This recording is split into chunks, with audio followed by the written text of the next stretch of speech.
Back at home in Wausau, Wisconsin, my family is part of a medium-sized Presbyterian church. It's a classic Midwest church with lots of old white folks, both in the area for decades, people who sing old hymns with the organ, and at the end of the service and getting donuts in the lounge. My brother and I spent a large portion of our childhood there. I loved going to the fun activities like youth group, vacation Bible school, and adventure crew, which is a family Boy Scouts. This was one of my main communities. I grew close to many of the people there, particularly the elders, as there are a few people my age.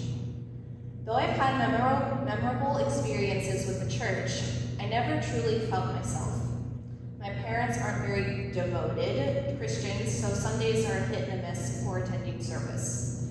I only knew the main stories such as Adam and Eve, Noah, Moses, Jonah and the whale, and of course, Jesus, but mostly the birth and resurrection of him.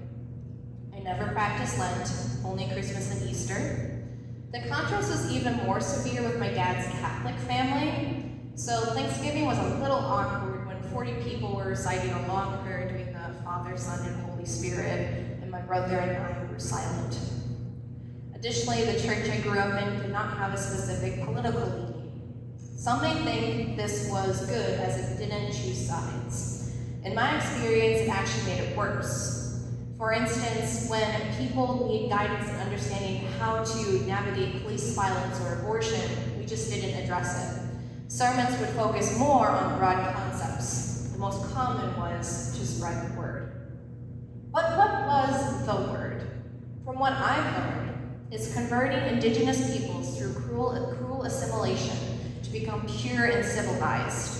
When parents disown their kids because they are part of the LGBTQIA+ community. When women must be breeders of strong men. Where children are sexually assaulted by their religious leaders. And men must hide their emotions. BIPOC people are silenced of their truth, and science is ignored.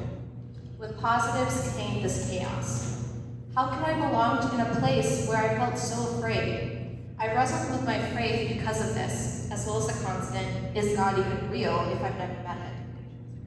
When I came to UW-Madison last year, I wanted to try a new perspective on religion. That's when I found Press House. When I went into this building, I found a whole new Bible.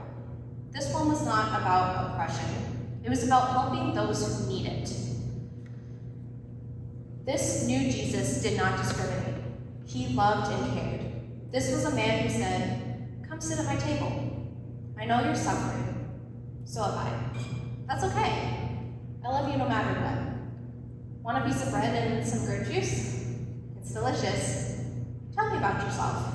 Let us talk about everything and ponder as friends do because you are mine." One of the best things about Press House is that everyone is welcome here. I did not come from a passionate religious background where I can recite all the prophets and Jesus' miracles. I'm not a devout Christian where I read the Bible every day and have a lengthy prayer to the Lord before meals. I have plenty of questions. No matter what people say, I still argue with the book. And that's okay. I'm so glad to have people who encourage my questions, especially Miato and Erica. I'd like to leave you with this new perspective. For council, all members were assigned this book called Inspired. If you're like me, definitely give it a shot. Shout out to Anna and Emily. We're doing a book club about it this semester. So in the book Genesis, Jacob wrestled with a figure. Though Jacob's hip was hurt, he would not give up against the man.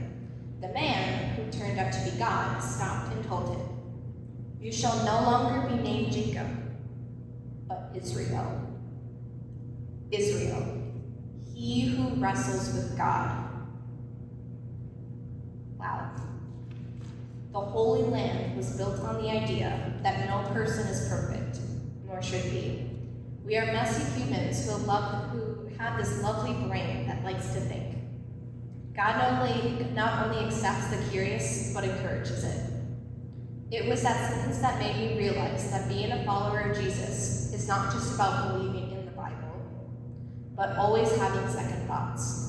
So when you ever come upon a passage that doesn't sit well with you, know that God accepts you and loves you for that.